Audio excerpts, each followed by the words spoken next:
So these yellow crates are transport crates. We store them like that, hung up on the wall.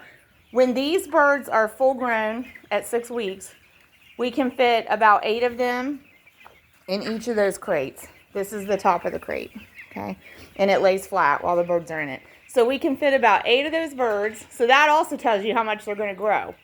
8 of those birds will fit into this crate in about another month, okay? So we dual purpose these though when we have birds on the property in this age and stage, because we can make short walls for our pens to raise the birds in, and we can still step in and out over them and work right in there where our birds are.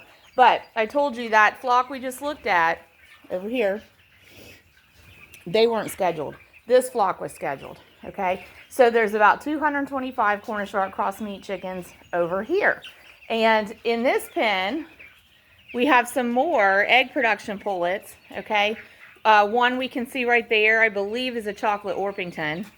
And actually, there's another chocolate Orpington right there. So here's what's interesting in this pen.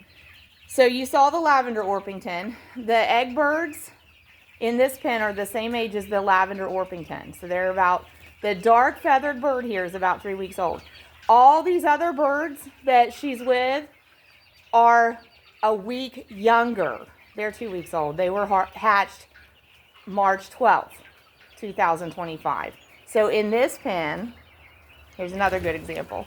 In this pen, the Cornish cross meat chickens are 2 weeks old right now, hatched March 12th, 2025. And the egg production birds in this pen are 3 weeks old right now. They were hatched March 5th, 2025. But look, they're the same size. So the meat birds, younger by a week, are at least the same size as the 3-week-old egg birds. In fact, in several instances, I think we can easily argue that the meat birds are bigger. There's a good example of that. Like, we believe that's probably a barred rock chickie at the water. Look at the meat bird pulling up beside her. That meat bird is definitely bigger than her. So that's a 2-week-old meat bird, 3-week-old egg bird, okay? So those are great size references, but also to see, I don't know if we can get a split screen here. Yeah, we can. So you can see on the left, the 3-week-old meat bird. On the right, the 2-week-old meat bird, okay? So a lot of growth in a week's time.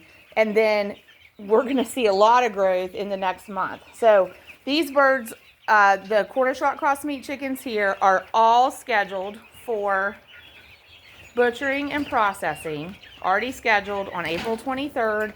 We choose to contract that out because we're a small, independent, family-run poultry farm, and we market the meat to clients. And we know that we want to raise about 400 birds approximately at a time. This time we happen to only have 300.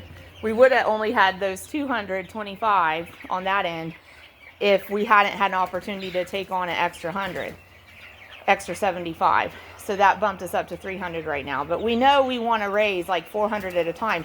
Thing is, y'all, I mean, I'll tell you straight out, we don't want to butcher 400 birds at one time. There's 5 of us, and we don't have a permanent turnkey processing operation set up, you know, so we don't want to do it. We've processed like a group of 100, the 5 of us, and we said then we're going to hire this out. So in a commercial operation, that does add a lot of overhead for us, a lot of production costs, and you can ask me about that in the comments if you want an idea of what that adds to production. But honestly, to us, it's worth it because it adds value to a product that we're marketing to the public. So if we were raising them for ourselves, I don't know, we might still go ahead and contract out the processing just because we would still, if we were raising them for ourselves, we would probably raise up to about 200 of them. We would do it in one shot so that we only have to raise birds once a year. And again, we would be like, oh, we don't want to butcher 200 birds.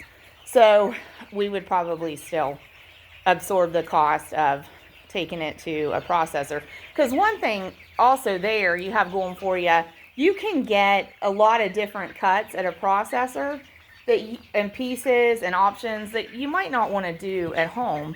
And you kind of get into a catch-22 on that, because a lot of times there's pound minimums on certain seasonings, or there's quantity of bird minimums on certain cuts. So, you know, the catch-22 there is you can't raise 25 birds and go to the processor and say, I want XYZ custom cuts, because you're not going to have enough quantity for the processor to schedule it that way. But